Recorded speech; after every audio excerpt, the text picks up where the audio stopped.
Class, my case is Campbell versus Womack. It occurred in March 1977, and the plaintiff is Elvin Campbell, and basically the suit was brought out by Elvin Campbell and his wife for damages resulting from breach of contract and embarrassment, humiliation, and mental anguish sustained by Miss Campbell as a result of the defendant's refusal to admit Miss Campbell to her husband's motel room. Basically what happened was Mr. Campbell was in the sand and gravel business and always had to travel for business, and he used to go to Morgan City, Louisiana, and there was a particular motel he would always stay in, and he always had additional keys to the room because he had guests traveling with him, or business people, or his wife. And it was always known in the hotel and always okay that he had, people coming in and out, and they just all had their own keys and would come and go as they pleased. And one night, Miss Campbell didn't have the key to her hotel room, and she went back to the hotel without her husband. And at the time, the desk clerk's name was Barbara Womack.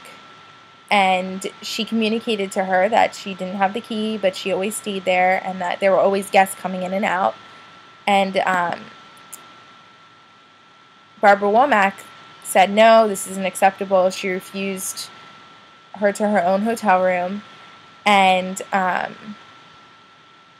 the plaintiffs alleged that this refusal was done in a loud, rude, and abusive manner. And since she tried multiple times, it made the situation way worse. And Mr. Campbell came back to the hotel later and was consoling his wife all weekend because apparently it was a really bad, incident, how she was treated. And they filed a lawsuit against Barbara Womack. And the plaintiff's main contention was that Miss Campbell was entitled to a key to her room, especially because, the hotel had a status. They knew that he had other people staying there and that this was okay. And, it just was unacceptable that this happened. And she was even registered as an occupant at the time. And the fallacy of this argument is apparent because since under even a casual visitor to a hotel's guest room would be entitled to return at the latter time and demand a key to the guest room. So as long as the hotel management had knowledge of the initial visit and the fact that she had been there and was staying there, this should have never occurred.